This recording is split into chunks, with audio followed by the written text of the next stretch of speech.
আয় হায়, মানুষ ঈদের টাইমে বালা মুসিবত নিয়ে কেমনে যে বাড়িতে যায় আমি বুঝি না। ইব্রাহিমের যে বাসের মধ্যে কি কামনা করাইছে, তার কোথাও যাওয়ার আগে গ্যাস্ট্রিকের ওষুধ খাওয়াইয়া নিতে হবে। এখন থেকে ইব্রাহিম রে মানে সিটে বসানো যাবে না। যাই হোক, বেচারাটা কাজের আছে অনেক, তারে দিয়া ব্যাগ গুলো সব পার করানো যায়। মানুষটা যেমন তেমনই হোক, যত রাগি আমি স্বার্থপর মানুষ, ইব্রাহিম রে আমি এমনি এমনি কোনো জায়গায় নেই না। ইব্রাহিম আমার ব্যাগ পার করে, এই জন্য ইব্রাহিম রে আমি নিয়ে যাই।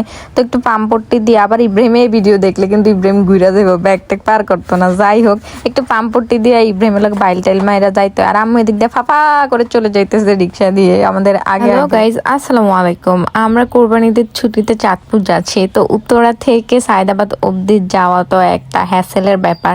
আর জানেনই তো, ঢাকার বাইরে যারা থাকে ঈদের টাইমে বাড়িতে, মানে ঈদের টাইমে বাড়িতে যেতে অনেক বেশি সমস্যা। তো ফার্স্ট অফ অল আমরা রিক্সায় করে চলে আসি। আম্মু একটা ব্যাগ পার করতেছে, ইব্রাহিম একটা পার করতেছে। তারপর কোনো সিএনজি না পেয়ে আমরা অনেক সকাল সকাল বের হয়েছি, প্রায় 6টার দিকে, 6টার আগে। তখন সিএনজি না পেয়ে রাস্তাও ফাঁকা। তো আম্মু বলতেছে রায়দা বাসে উঠার জন্য। আর যাইতে যাইতে অনেকগুলো গরু দেখছি গাইজ। আম্মু খালি দেখে বলতেছে ওই দেখ, তুই তুই তোরে নিয়ে যাইতেছে, মানে ইনডিরেক্টলি আমারই গরু বলছে। যাই হোক, আমি সবকিছু ইগনোর করে দেয়। সায়দাবাদ আমাদের বাস স্টেশনে আসার, আর ওই দিনের ওয়েদারটা একটু কালো কালো ছিল, মানে মেঘ আসবে আসবে এরকম। তারপর আমাদের এখানে ডিরেক্ট বাস আছে, সুরমা সুপার। এটা মানে এদিক থেকে ভালো আসতে আর কি। বাসও মোটামুটি খারাপ না, আপনি বাতাস খেতে খেতে চলে আসবেন, 2-2.5 ঘন্টা লাগবে এরকম।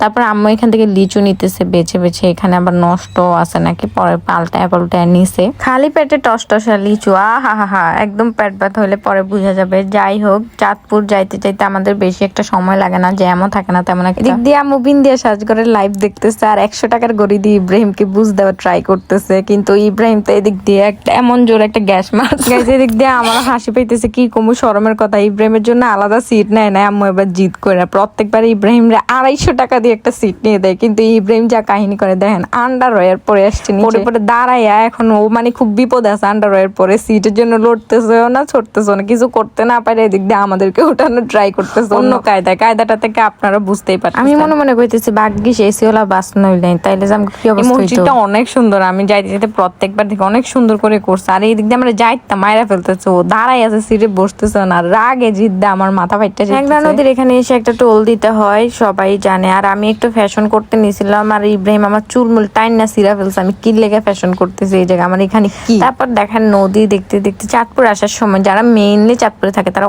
অনেক নদী দেখতে দেখতে যায়। একদম পুরা রাস্তাটাই মনে হয় যে তারা একদম অ্যাডভেঞ্চারে আসছে, এরকম সুন্দর সুন্দর দৃশ্য দেখতে যায়। তারপর যদি বৃষ্টি হয়, পরিবেশটা আসলে অনেক সুন্দর লাগে, অনেক বেশি সুন্দর। আমার আশেপাশে হাঁস মুরগি গরু ছাগল পশু পাখির ডাক শুনতে পারবেন, এগুলো একটু ইগনোর করেন। আমি যেহেতু গ্রামে আছি, কমন ব্যাপার। কয়েকটা বাজার দেখাতে দেখাতে নিয়ে যাচ্ছে। অবভিয়াসলি যারা স্থানীয় এই জায়গায় তারা বাজারগুলো চিনবেন।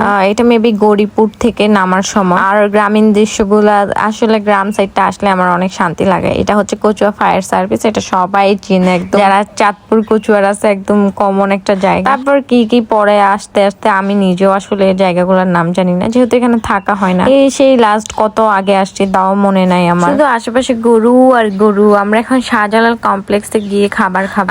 আশেপাশে অনেক রেস্টুরেন্ট আছে, বাট আম্মু রেফার করলো এখানে দুপুরের খাবার, সকাল দুপুর একসাথে। আমরা 6টার দিকে রওনা দেয়, আর আমাদের আস্তে আস্তে 11:30 বাজে। তাড়াতাড়ি এসে পড়ছি, জ্যাম ছিল না। তো এখানে এসে খাবার খাবো চিন্তা করে, নাস্তা তো আর খাওয়া হবে না। তারপর ভাবলাম যে একসাথে দুপুরেরটাই খেয়ে ফেলে, বাড়িতে গিয়ে রান্না করে দেন, রাতেরটা যেতে খাইতে পারি এরকম আর কি। তারপর ইব্রাহিমে নান রুটি অর্ডার দিল, নাকি নাস্তাই খাবে। আমি আর আম্মু মোরগ পোলাও অর্ডার দিই।